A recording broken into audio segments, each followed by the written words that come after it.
There are things that I know, but there are things that I do not. Various possible futures are happening simultaneously. I can tell you all of them, but I cannot tell you which one of them will come to pass, because every action causes ripples, consequences both obvious and unforeseen. This is OffPlanet Radio.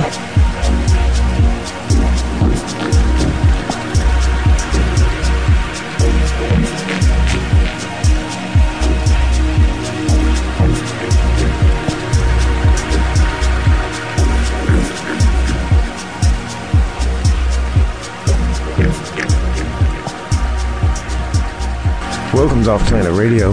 I'm Randy Maugans. Our guest today will be appearing June 28th and 29th at the Secret Space Program and Breakaway Civilization Conference being held in San Mateo, California.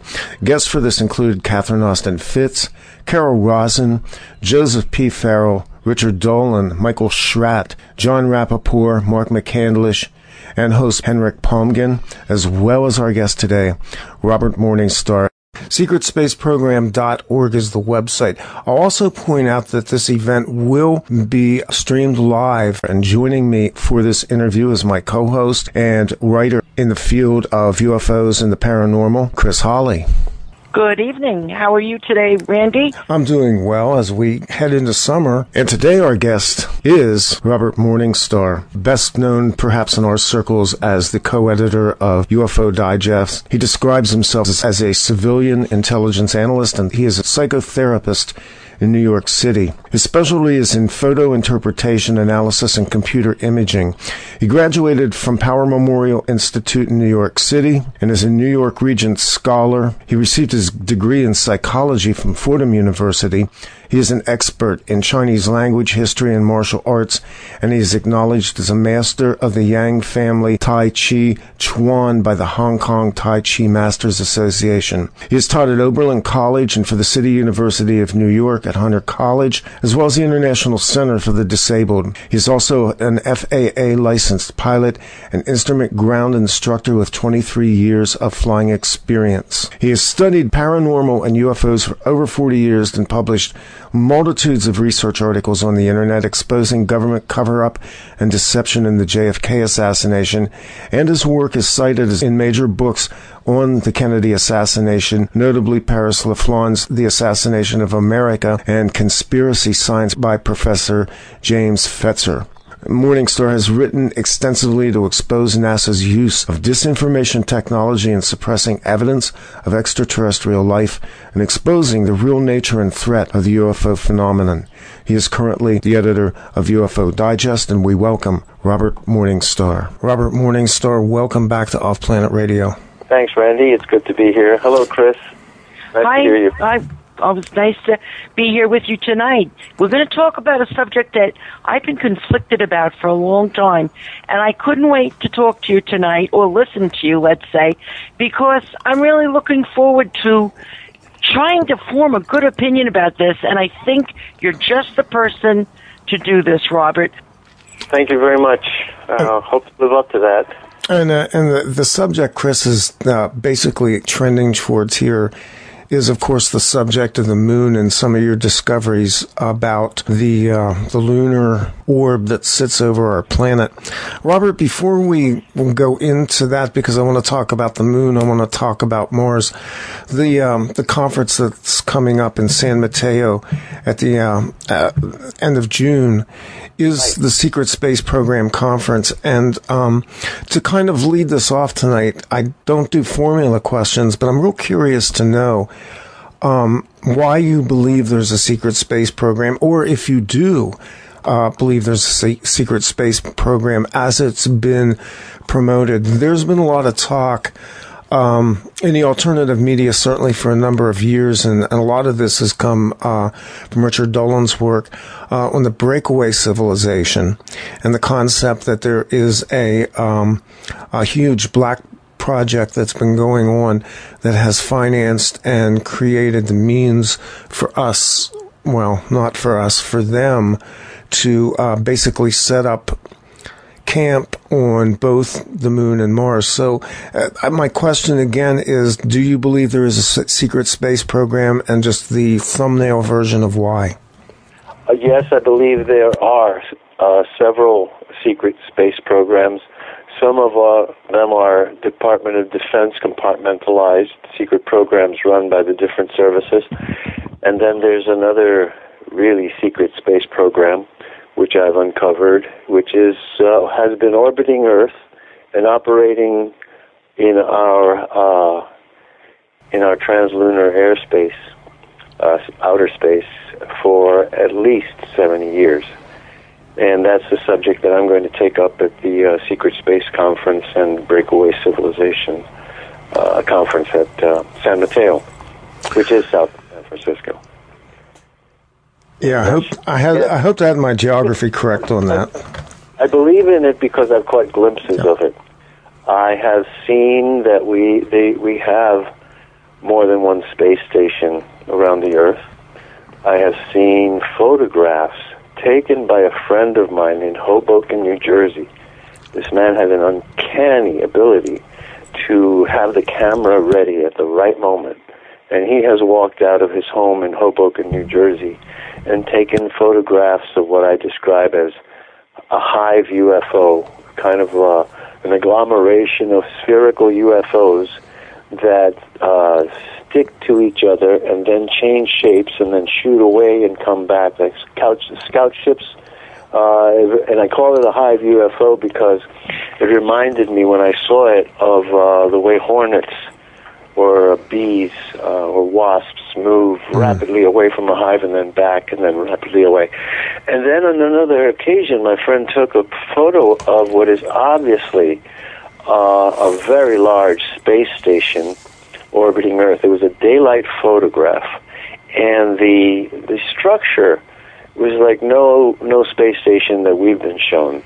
And it was huge. He saw it with his eye. I mean, naked eye. Ran in, got his camera, put the zoom on it, and he got this amazing. And the colors were red and blue and white, and it had armatures and cross sections and things that seemed folded.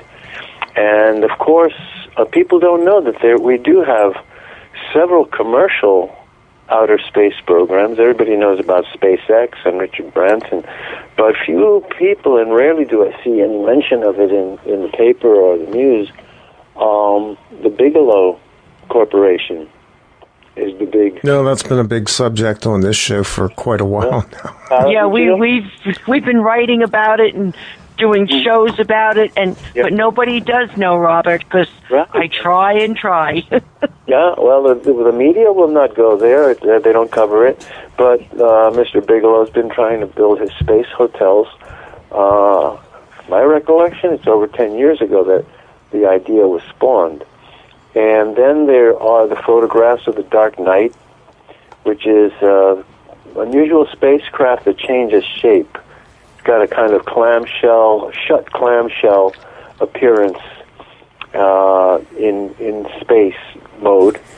But when it comes into the atmosphere, it starts to unfold like a transformer, and it starts to sprout wings that are about like wings, and a twin, a rudder, and tail, and the thing unfolds exactly like a transformer. It's called Black Knight. I found out about it many years ago and kept tracking it, and a few photographs came out.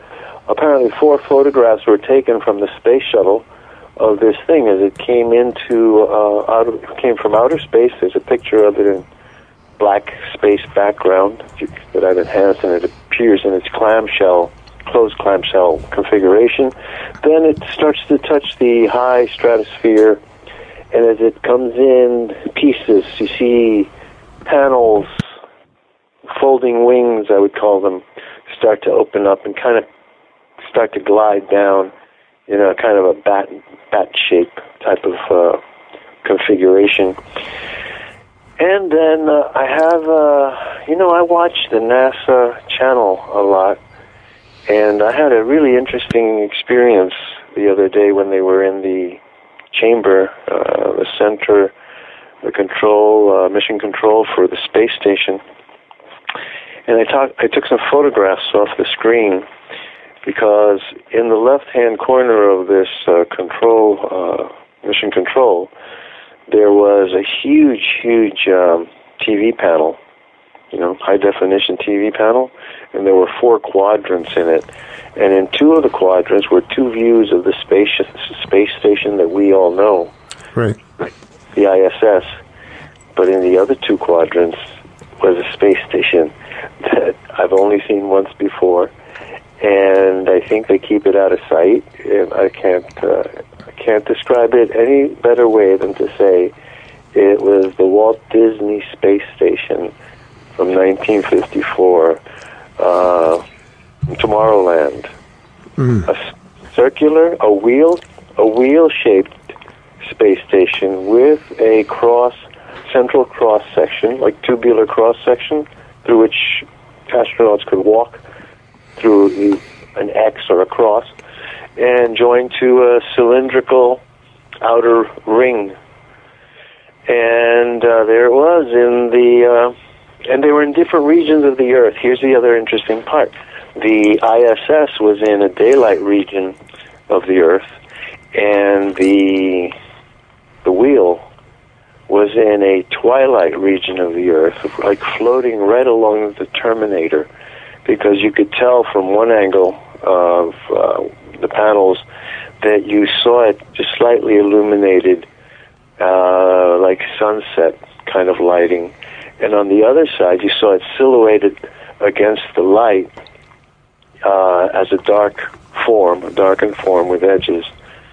So I believe that we're not the only ones that are in outer space, and that's obvious.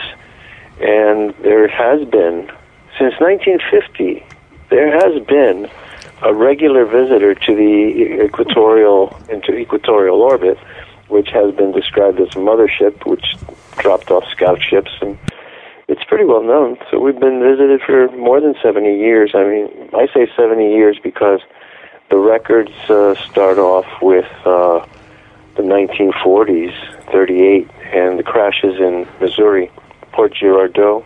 Right. Even earlier, the U.S. Navy has been monitoring UFOs since the 1890s and the World War I period, and that's why the U.S. Navy has the lead in UFOs. They have the charter that mandates them to investigate unusual paranormal phenomena, such as, ESP, parapsychology, and UFOs. So that's their domain, which leads us to the rumors of the secret U.S. Navy 10th Fleet. It does exist, but on paper it's a cybernetic, electronic organization, and in the rumor mill, it's what the real starships and starship officers are listed. For example, the Gary McKinnon crash. Yeah, I was going to mention that. Gary McKinnon, that list of extraterrestrial officers and the list of off-world ships, it all seems to dovetail. For listeners who don't know, Gary McKinnon back in, I want to say 2005, 2006, was in the process of being extradited by the United States for hacking into military computers and finding information related to the Starfleet Command and a list of officers, as you just outlined there. Yep, and he was the first one to cite a U.S. Navy space fleet. But that's not surprising to me. Every service, people talk about branches of it. It's not branches. There are 3 services, and the services within themselves have branches. So the 3 services, since the 1950s, the earliest one that I remember is Project Moondust, which was a U.S. Army program to launch a colony and establish a colony on the moon. Many people say it was started and conducted and had some initial success at landing and creating a base on the moon that was powered by a small nuclear reactor like the one in Thule, Greenland. You know about Thule, Greenland, when we had the SAC bases and the DEW line. Greenland was a big North American Defense Center. Yeah. And they created ice caves and built a colony in the ice, and that was kind of a model for what they expected we would have to do on the moon. And so we've heard rumors of Project Moondust, and of course, legendary U.S. Air Force, CIA, military-industrial complex is a reality. Remind everyone that President Eisenhower is the one who labeled it. And it's interesting, I've read recently that President Eisenhower's speech was edited, and that the original phrase was not military-industrial complex, but military-industrial pharmaceutical complex. But they scratched the word pharmaceutical from his speech. Do you think he was trying to tell us something? Yeah, I think so. Yeah, they sanitized a lot of this, but unfortunately, it's kind of like when JFK made his famous speech exposing the conspiracies, the secret societies. Right. That's kind of not been able to be expunged from the records, but it's obviously ignored by mainstream. Mm-hmm. It's clear to me that President Kennedy knew the plots were up and running against him, both from inside and outside the government. Let me ask you a kind of a tangential question, but it popped into my head.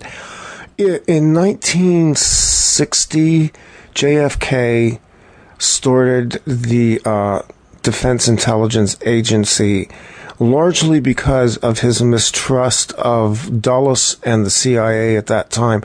Do you believe that was also his attempt to commandeer back the covert operations that were taking place as part of these secret space programs? Sure. That was, you see, I've discovered a very interesting thing about the Kennedys. The Kennedys were tremendously anti-Nazi.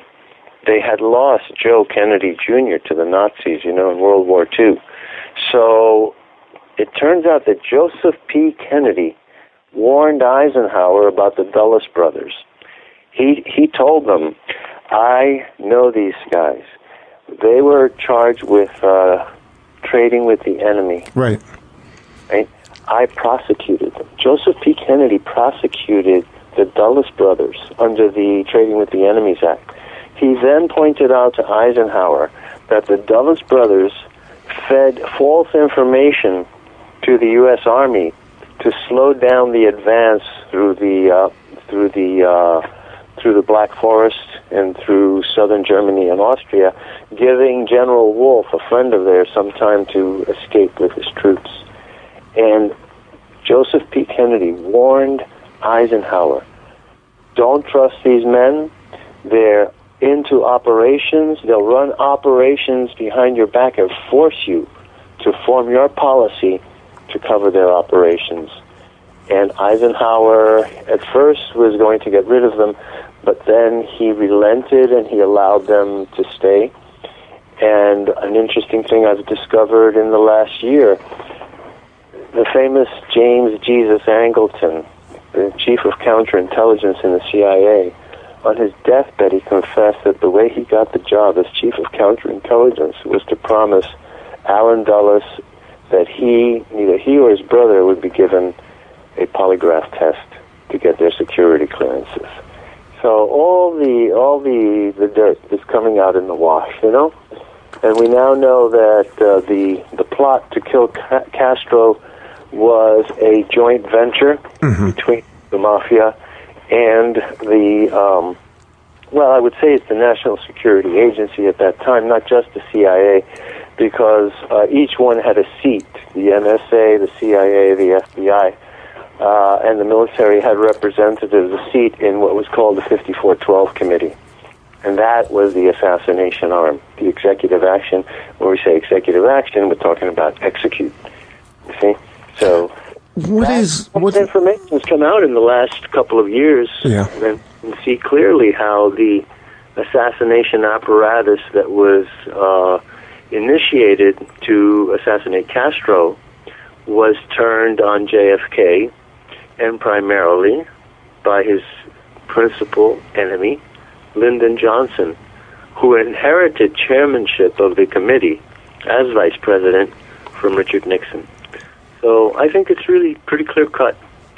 All the cards are on the table, and we can read it, we can read it. We can read the deck. The other side of this, Robert, and you and I talked a little bit about this off air earlier today, has to do with the way this has all been financed and organized right under the nose of the American people because of the way that accounting or lack thereof is done in terms of off-books military expenditures, and then the logistics of it as well, having highly compartmentalized units, as you explained earlier, within branches of the different services and the different intelligence agencies. Can you give us any of your take on the logistics in terms of finance and the organizational structure behind these programs? Well, as I mentioned to you earlier, having read the document, the contract between Reinhard Gehlen and the United States government, initially with the U.S. Army and then to form the Central Intelligence Agency, one of the specific terms of the contract was that the budget, the financing would come from monies that would be off the congressional record. They would not be shown in Congress or in budgets, and that these had to be funneled to them through secret channels. And that's where I mentioned to you, it appears that the Central Intelligence Agency decided to take over the drug cartel's operations in Southeast Asia to control the Golden Triangle. That one of the main reasons for the war in Vietnam was not just to keep the Red Chinese out of Vietnam and to keep the Chinese and the Vietnamese from getting the oil deposits that are off the coast of Vietnam, but equally important, to wrest away from the mafia, the French Corsican mafia, the control of the Golden Triangle and the world drug trade. And thereby using, if they could execute that feat, take over the business, you might say, they would use the monies to fund black programs, black operations. So I am inclined to believe that. And if you read Alfred McCoy's Heroin and the Politics of Southeast Asia, you'll find some very interesting characters who were in Dealey Plaza are also actors in Vietnam, particularly Colonel Edward Lansdale, who's famous for appearing in the picture with the Tramps, and another picture appearing with George Bush in Dealey Plaza. This photograph's only come out in the last 2 years. So, it's for your question. It all comes out in the wash. That's all I can say, with the information technologies that we have. And that's what you're talking about, by the way, information technology, management and the packaging of information to hide the pertinent facts from the American public. And that's how the loot was taken. We were speaking about the day before 9/11, on 9/10/2001. Rumsfeld, Secretary of Defense, announced that they had lost $4.5 billion. They just didn't know where it went, So, and you asked me about the funding of the secret space program, I'd say, well, let's start looking there. $4.5 billion lost on September 10th, and then September 11th, the towers come down, and all of it's forgotten in the rubble. And that's the most fascinating part of all of this, Robert, is that so much of this information is out there in different bits and pieces, but because of the attention span of the average person and the fact that the mainstream media press, who supposedly represent information, not only have failed to present the information, but in fact have been active agents for suppressing all of this information. Well, I agree with you. The problem that they have is that one lie leads to another. As I've said for years, the truth is seamless. There are no breaks, no disjunctions, no cuts, no alterations. It's seamless, a whole cloth, you know? Yeah. And then when the lie happens, it's like a tear. It's a tear in the fabric. And then the stitching, the repair starts. And that's the analogy I have about the doctoring of the Zapruder film. The Zapruder film, as it was shot, really showed what really happened in Dealey Plaza. But because what happened could not be shown, i.e. that 6 to 9 shots were fired, that 5 of the shots hit the victims, the governor and the president, and that some came from behind and some came from street level and some 2 came from the front, that the man was riddled with bullets from different directions, but the only way to make the single bullet theory, or the single gunman theory, magic bullet theory, was the only solution. And so if 5 shots were fired and hit, and they had to reduce it to 3 shots were fired, 1 missed, and 2 hit, what they did is they cut out the time between the arrival of shot number 1 and shot number 2, left in shot number 2, the shot that missed, then took out shots number 3, and then merged shots 4 and 5 into one event. That's literally what happened. The 2 shots at the grassy knoll are what destroyed President Kennedy's head. And it was a shot that arrived 1, 2, like that. And in that 1, 2 is about 3/4 to 1 second. That's 18 frames, if you believe the FBI, 18 frames per second. So, though that is obvious, I have seen the missing frames of the Zapruder film, and it's obvious that 2 shots hit. But in the altered version, which everyone's been seeing for 50 years, not 50 years, 45 or so, because they kept it secret for 5 years. Nobody saw it until really in the 70s sometime. But anyway, having seen it, I can tell you that they removed the frames between the impact of the first grassy knoll shot and the passage of the second grassy knoll shot, and all the actions that happened in between, and quite a lot of action happened. Jackie put her arm around Jack. Her arm was around his neck. The bullets opened up the wound. The other one flew through. She almost lost her arm. She is the hero. Jackie Kennedy is the only hero in Dealey Plaza. All the rest is bunk to cover up, to create fake heroes, to cover up the Secret Service's bungling and or participation. Not all of them, but some of them knew something was up. You know, in a lot of ways, and I know we touched on this last November, that event that day was almost like the framework for everything that would follow in the 60s and the 70s. It was their ability to finally pull off something that big and that deceptive and have the general public swallow it. The strategy that they used right up to 9/11, when I think a whole lot of people started to get hip about what was really going on with their so-called government. Right. Well, you know, we mentioned The Wizard of Oz and how it was in 1963 that the government arrived at the point where it had control of mass media technology to the point where it could filter all the information. I pointed out before that the Kennedy assassination was the first time there was something called pool reporting. Prior to that, every world event was a nest of ratty reporters ferreting out all of the dirt, all the garbage, and getting to the truth and vying with each other for the scoop and trying to beat each other to the story.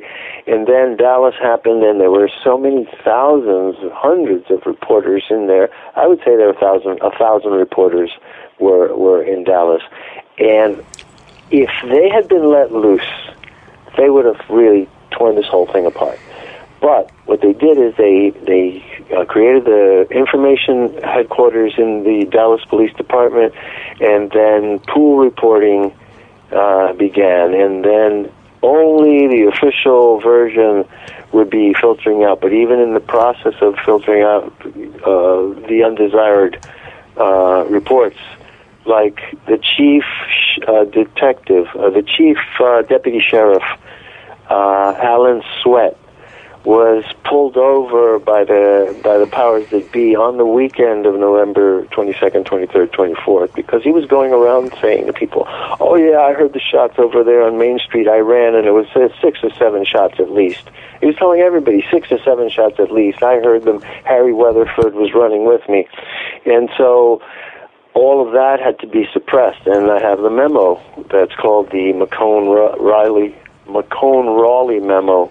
McCone, the head of the CIA, wrote to Raleigh, the head of the James Rowley, head of the Secret Service, and told them that they really needed to keep out of the public eye the fact that Oswald had worked for the agency, had been trained by them, had infiltrated the Soviet Union. Gave a whole list. His whole history is there. He served in Camp Peary. He was stationed at LTA, which is a code word for lighter than air, which is where he was learning how to be what they call a scope dope. You know, the air traffic controllers for the U-2 that watch screens.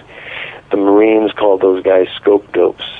So Oswald was a scope dope, which is not a bad thing. I mean, you had to be a bright fellow to be in charge of running air traffic control and communications for U-2 flights into the Soviet Union, which is what he was doing in Atsugi, Japan.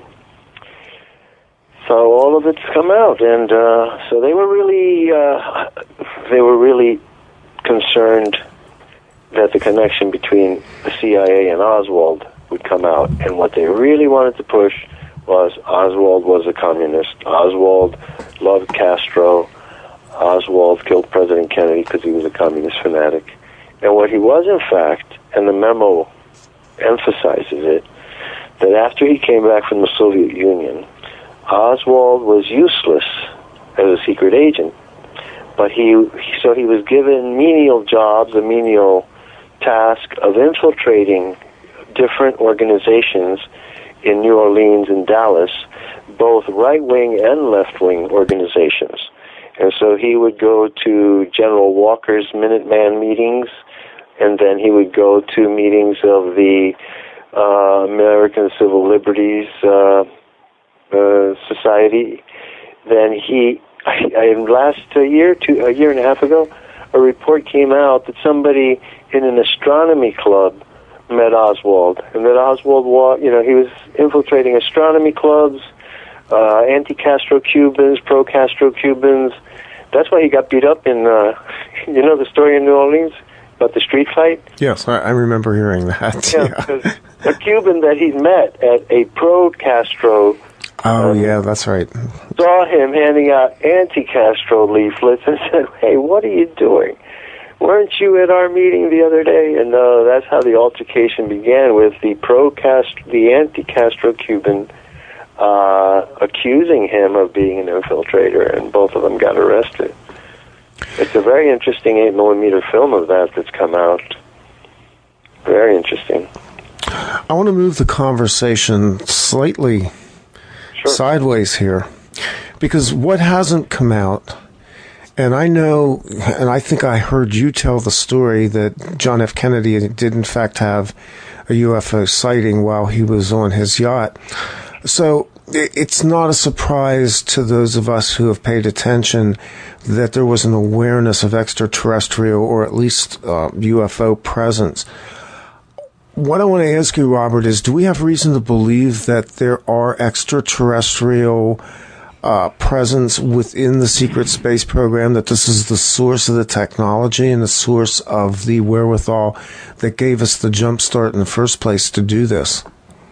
As far as I know, there are 2 sources of extraterrestrial technology.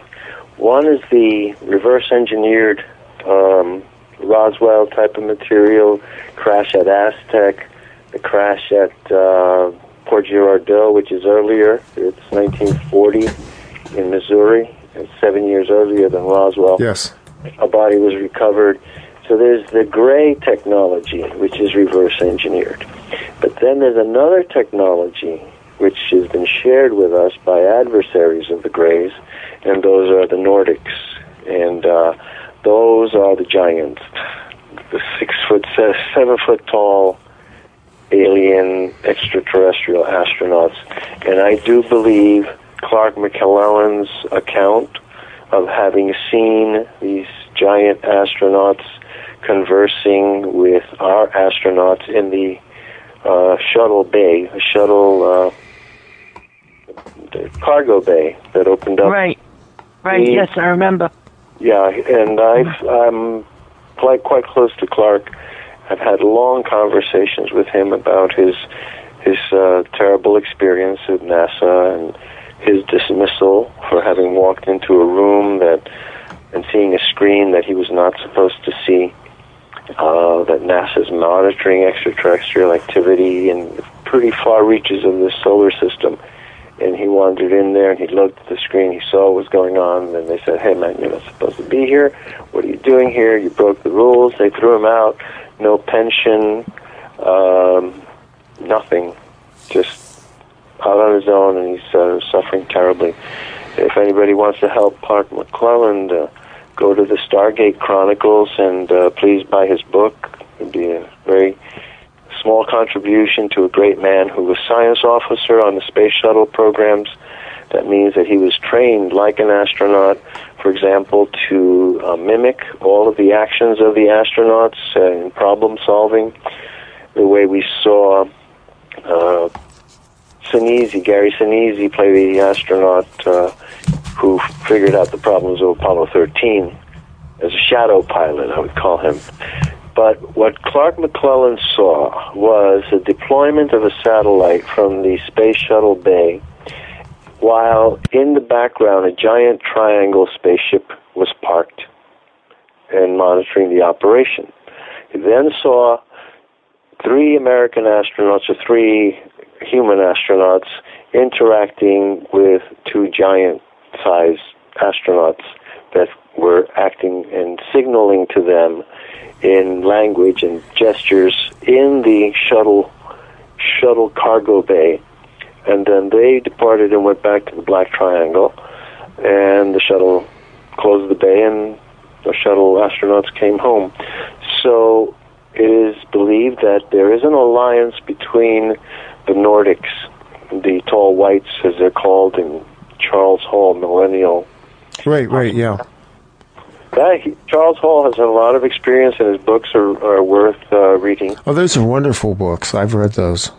Yeah, I think he gives, and his interviews, you can go to YouTube and hear him speak on certain things that are very. Another one is Clifford Stone.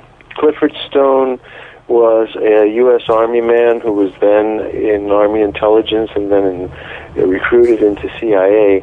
And he relates how the first the Interplanetary Phenomenon Unit was actually formed by General MacArthur in 1943 as a detachment. I think the number was 4035, Detachment 4035, as a specialized unit to go into areas to recover crash disks or deal with the Celestians. They used to call the extraterrestrials at one time Celestians because they came from the sky. You know, it's probably a better name. Yeah, I know. It's kind of a gentle name before you get to alien, extraterrestrial, and EBE, extraterrestrial biological entity. Right. Well, that was the term given by the military. Yeah, I think Greys is good enough.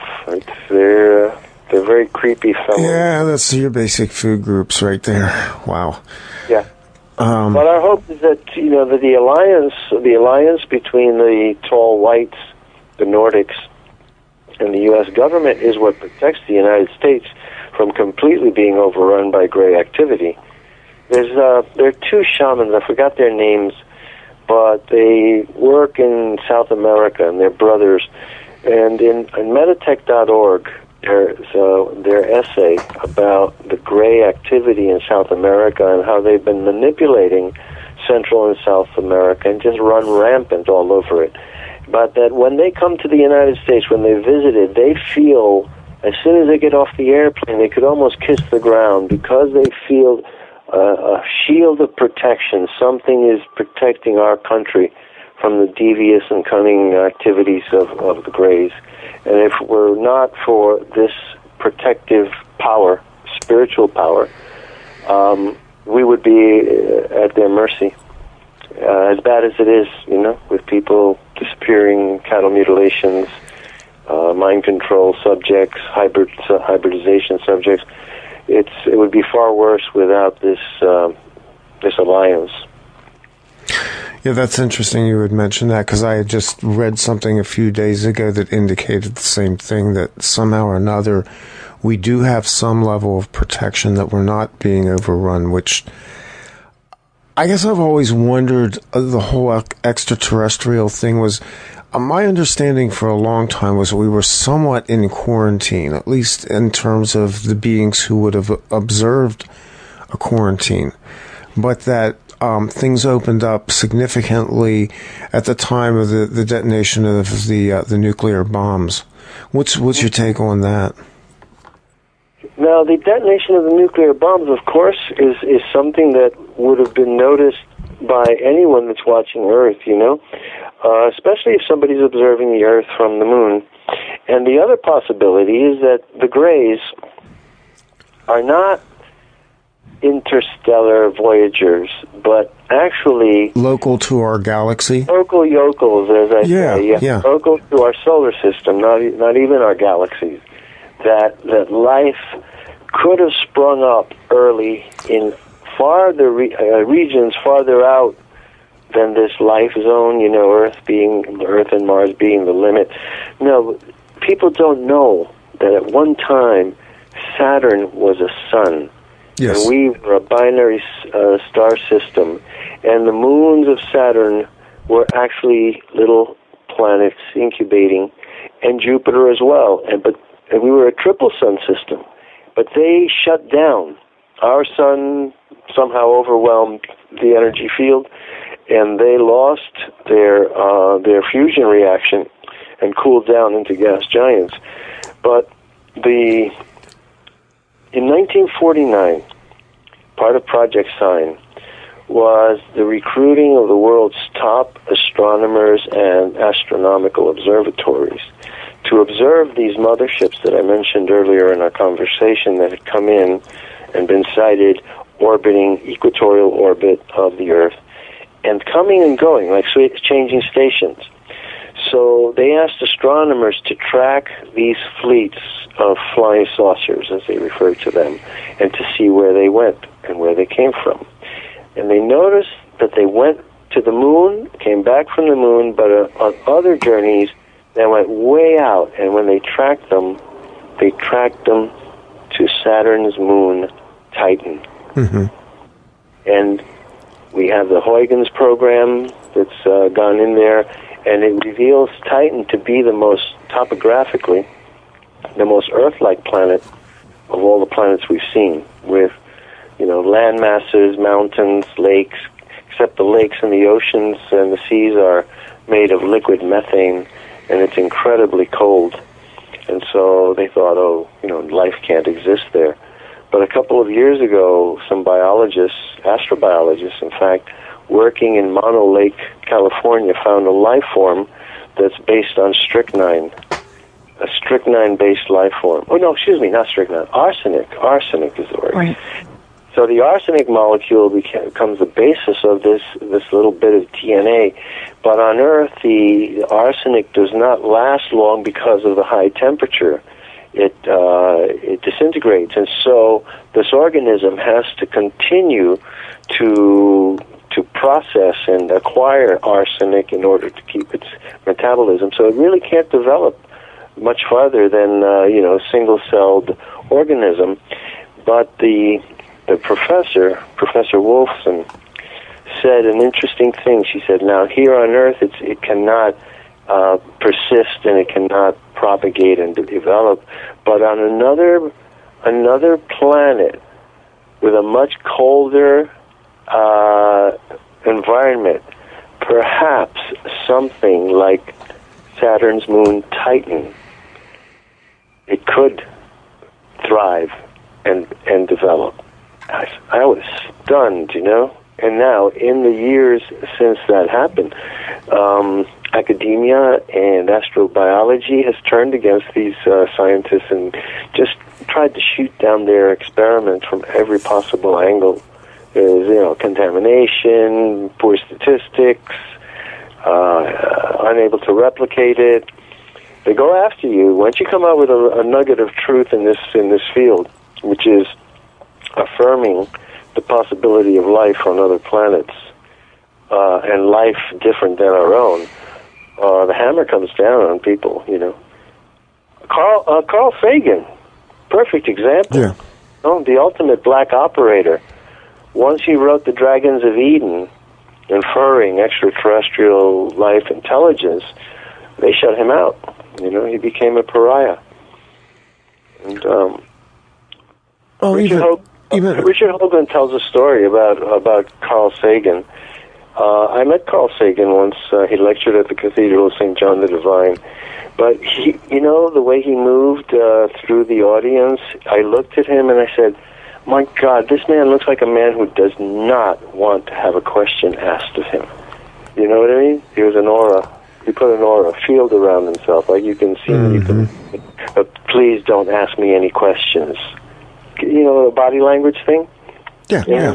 This is the pose of the expert, the pointed... Yeah, it was very interesting. The audience was there, listened to him, appreciated him, but when he came down from the podium, he walked through that audience with such a mindset and such a shield around him that I looked at him and I said, man, he's he's cutting through this audience like a hot knife through butter, There was no way he was going to just stop and chit-chat and hear great conference or good, what is Mars like, because he knows. He knew. And he kept it. He's, black operator, like a lot of them. So it leads it to people like you and me, and there are very, very good scientific organizations that are counter NASA. One of them is the American Association of Aeronautics and Astronautics, AIAA, of which I was a member, and I am very proud to have been a member, to continue to support them, and to have been invited by them to give a peer-reviewed lecture at Johns Hopkins University on my observations of the planet Mars, made in 2003 when I saw the eye of Mars and the total destruction of the Martian ecosystem was the result of huge asteroid impacts which cracked the planet and left a hole in it so deep that it remains black. The pit remains black until the sun is reached around 10:30 or 11 o'clock. And so for this reason, in the early morning or the late afternoon, as the sun is at a low angle, when that part of Mars is turned toward Earth, it looks like an eye. And the way it looks like Alice Cooper's eye. It looks like a black pupil, bleeding a black tear. And I'm very proud to have published the first actual photograph of the eye of Mars, because people have been seeing it for 100 years. Percival Lowell saw it. They never published a picture of it. So I was able, on April 9th this year, when Mars came to its closest since, I would say, 2007. Yeah. It was, I think it was 42 million miles away. So I got up there with two great telescopes and my digital camera, and I said, I got to take pictures. And fortunately, luckily, I was able to capture a really fine single shot that shows the abyss. That's what I call the eye of Mars, is an abyss. And it's an impact crater so deep, as it has to be at least 100 miles deep, possibly more. Now, were you able to do some enhancements on that picture and get any more detail out of it, Robert? Well, actually, I did. I was the picture was kind of fuzzy, but the detail, when you know the planet Mars, as I do, I was thrilled to see it, because I was able to get the red line of the Valles Marineris and the descent of the slopes of Sinai into Solis Locus. Solis Locus is what this area is called. And the photo that I got that, it's a practically perfect corner. And then by reducing the glare of the planet, I was able to bring out the boring. That it augured in, It's like it just bored into the planet, cracked the planet along a seam, that's 2,500 miles long. Grand Canyon from New York to San Diego, 18-mile wide, 4 miles deep. Makes the Grand Canyon look like a ditch. To be honest with you, do you think that Mars is unpopulated, or do you think that there are life forms that have survived the cataclysms there? I believe that life exists on Mars, and I've found evidence of at least vegetable plant life in the Dingo Gap. The Curiosity rover went into the Dingo Gap and took some panoramic photographs, high-resolution stuff. I was able to get some, and they set up a situation where you could control the camera, and as I panned around, I was shocked by the things that I was finding. The coincidences of the fact that Cairo means Mars in Arabic. The city of Cairo means Mars. Yes. And that there's so much red stone used in the building of pyramids, especially here, the Red Pyramid, the Bent Pyramid. I think it all points to the sky, and maybe Noah's Ark started off on Mars, and that the symbol of the flood symbolizes something even more ancient than just Noah and a local flood. If you find this article about the 4 faces of Mars that I wrote years ago, I had an insight that the building of the 3 pyramids at Giza was to terraform a certain region of Mars. You know how Japanese gardens landscape a garden to create the illusion of a river, the miniature of something else? Well, I finally saw the big picture in 1997, discovered something regarding Mars and the plain of Giza, and I concluded that the 3 pyramids of Giza are models of the 3 volcanoes known as the Tarsus Montes, which have a relationship to Olympus Mons. So if you think of a television screen in front of yourself, put your palm up in the upper left-hand corner, that would be Olympus Mons. Then you would come down diagonally to the center of the screen and put 3 fingers in the center of the screen diagonally from lower left to upper right. Those would be the 3 volcanoes known as the Tarsus Montes. And then going farther to the right of that, you would arrive at the Eye of Mars, Solus Lacus, and the Valles Marineris. And I studied Mars, as you can tell, for so long that, I can walk you across it. That night, I happened to see something. And what it was that there was a corresponding mountain in Egypt that corresponds to Olympus Mons. And that mountain is called Al-Wajid.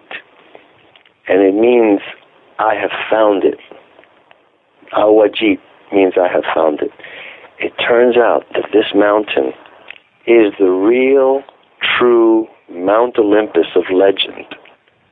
And the way it's proven is that the legend of Alexander the Great stated that Alexander the Great became a demigod and that he was buried on Mount Olympus to reside with the gods. What people don't know is that Alexander the Great was initiated as the Pharaoh of Egypt, initiated into the Egyptian teachings, acknowledged as a son of God, buried in Egypt, and not found until 1994 because they went through Greece and the Mount Olympus in Greece and they never found a single bone of Alexander. And 2,500 years or 2,300 years they looked and didn't find anything. In 1994 they found the body of Alexander the Great in a crypt buried in Al-Wajid, Mount Olympus. Now, why do you think Carl Sagan and Philip Morrison and all of these astronomers gave these names to Mars? Greek names. They named some parts Sinai. Yeah. They name another part Syria. They name another one Olympus Mons, and so on and so forth. They saw the legends of the Greek gods revealed to them when they saw the first pictures that the mariners had sent back from Mars and then the Viking. And he said, holy mackerel. Just like Robert did in 1997. Holy mackerel, look. The three volcanoes of the Tarsus Mountains and the Olympus Mons line up with Giza and Egypt. What the audience needs to know is that the Giza Plateau is adjacent to the Nile River, which runs north-south, and to the west of Giza is the deepest depression in the Mediterranean region, the Great Qatar Depression. It's a sinkhole, basically, that sinks down 450 feet below sea level and then rises up into this range of mountains that begin to create the border with Libya. And the highest peak in that range, visible on a clear day from Giza, is Al-Wajid.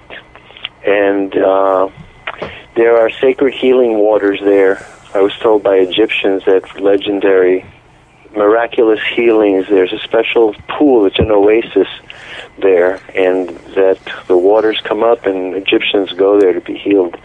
Kind of like Lourdes in France, and the sacred waters of the stream there. So we're inching our way to realizing that we are not who we've been told we are.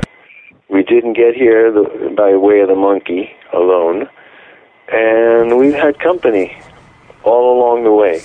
And that's what I'm going to show at the space conference.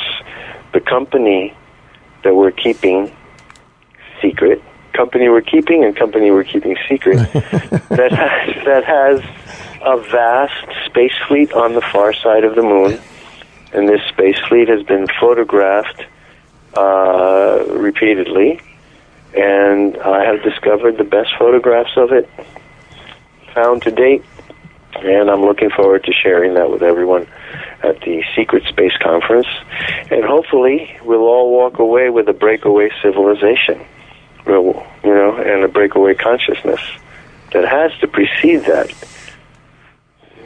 And you're speaking specifically here about Robert, about our consciousness shifting, because we're giving them far too much credit in saying they're the breakaway civilization. They're the ones that basically want to toss a match onto everything and then fly off the planet and leave us here with a cinder block to live on. Yeah, well, my point is we are already the breakaway civilization. See, Americans cannot imagine what we Americans look like to foreign third world people. You don't know how the organization of an American city, the traffic, the gadgetry we have. President Sukarno of Indonesia once said a very interesting thing. He said many interesting things, but one sociological thing in the 1960s. He said, you Americans don't realize how powerful movies are, and you don't realize what it looks like to a third world person to see an American in a movie go up to a refrigerator and open the door of a refrigerator and to see all that food in the refrigerator and then close the door, take the food and go and eat. You don't understand what that is to a third world person who has to live off the land, who has to forage for food. It's magic to them to see a refrigerator opened and all that food in there already. It makes them want it. It makes them want to have that. So we've been the breakaway civilization for the rest of the world for ages. But even within ourselves, our consciousnesses are evolving extremely rapidly. And now in the era of the Internet, a large group of people worldwide are connecting minds and creating a synergy, a noosphere, as Teilhard de Chardin called it, the sphere of mind. And it's uncanny how we're connected by our thoughts. And that's where we're going to end it for hour one of this interview with our guest, Robert-Morningstar. Again, the Secret Space Program information can be found at secretspaceprogram.org, where you can purchase tickets to attend the live event or attend the live stream over your computer. This will be live streamed as well. And we encourage you to support this outreach of alternative media to bring the truth out. This has to do not only with UFOs and secret space programs and black budgets, but with free energy and the technology that has been hidden and suppressed. We'll return in the next hour with an extended interview with our guest, Robert-Morningstar. I'm Randy Maugans. This is OffPlanet Radio. You can find these recordings and other shows like it at offplanetradio.com or offplanetradio.net.